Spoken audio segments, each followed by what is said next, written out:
Bien, approche. On va résoudre une inéquation super cool. C'est l'inéquation qu'on propose dans le fichier d'entrée en première aux élèves de Louis le Grand, donc niveau seconde. Et trêve de bavardage, hein, on se met directement dans le sujet. Donc vous voyez qu'on a la racine carrée d'un polynôme de degré 2 qui doit être plus grand qu'une fonction affine, plus grand ou égal. Bon, alors normalement, si vous êtes constitué de manière normale, vous avez envie de faire ça. Vous dites, bah, je passe au carré des deux côtés. Et donc je me retrouve, alors on se met nos petits signes d'équivalence tranquille, et donc on a notre x carré, moins 4x plus 3, d'accord? Donc la racine carrée a explosé. Et donc le carré de ça, ça va donner quoi? Ça va nous donner du 4 moins 4x plus x carré.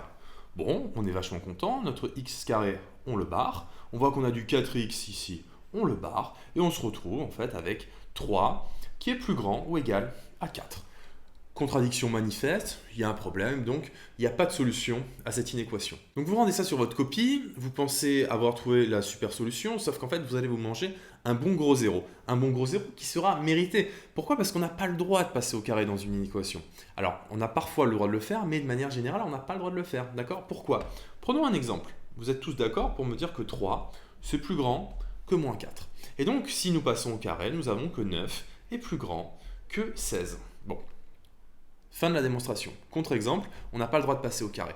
En fait, le fait qu'on n'ait pas le droit de passer au carré, qu'on n'ait pas le droit de composer par la fonction carré dans une inégalité, c'est parce que la fonction carré, elle est certes croissante sur R+, mais elle est décroissante sur R-. Et donc, notre 3 et notre moins 4, si on les représente dans un graphe fait à la volée, comme ça, bah en fait, notre 3, il a pour image 9 et notre moins 4, il a pour image 16. Donc il faut faire très attention quand on compose. Il faut vérifier que le membre de gauche et le membre de droite soient tous deux positifs.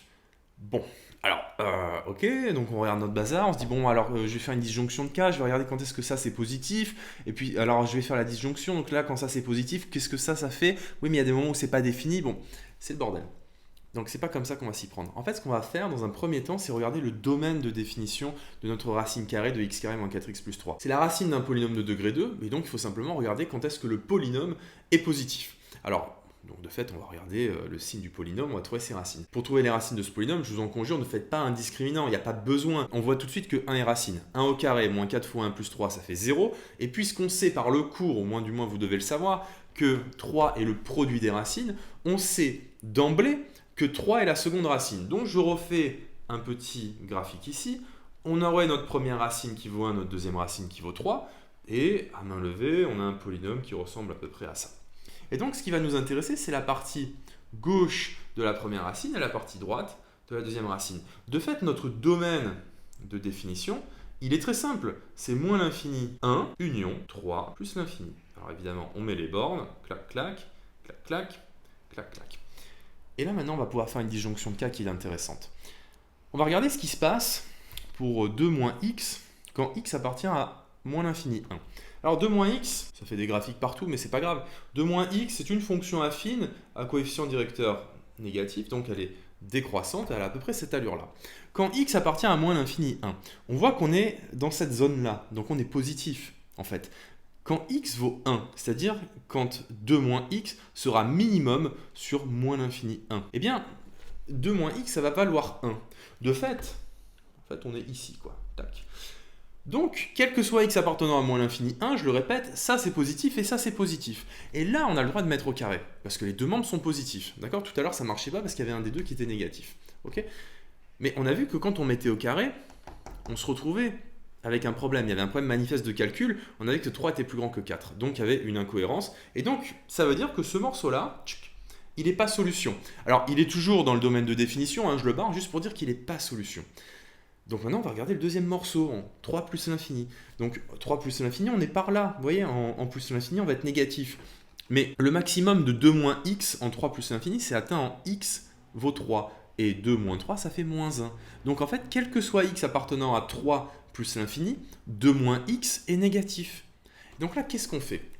Là, j'ai eu le cas plusieurs fois, on me dit, bon d'accord, alors il est négatif, et du coup, j'ai pas trop le droit de mettre au carré, donc il faut que je vois en fait quand est-ce que la valeur absolue de l'un est supérieure à la valeur absolue de l'autre pour savoir si je dois changer le sens de l'inégalité ou pas. Non, non et non. Si vous faites ça, vous allez rentrer dans un délire complètement paranoïaque. Il n'y a pas besoin. Ça c'est positif, quel que soit x appartenant à 3 plus l'infini, et ça c'est négatif. Un truc positif c'est toujours plus grand qu'un truc négatif. Terminé, fin de l'histoire. Donc la solution, La solution, c'est simplement 3 plus l'infini. Voilà. C'est tout. On ne fait pas de calcul dans ce genre de cas. Un truc positif, c'est plus grand qu'un truc négatif. Donc, le plus gros piège, c'est évidemment de mettre au carré. Retenez bien que vous n'avez pas le droit de composer par ce que vous voulez dans une inéquation. Vous ne pouvez pas mettre au carré, passer forcément à l'exponentielle. Enfin, voilà, ça dépend des cas.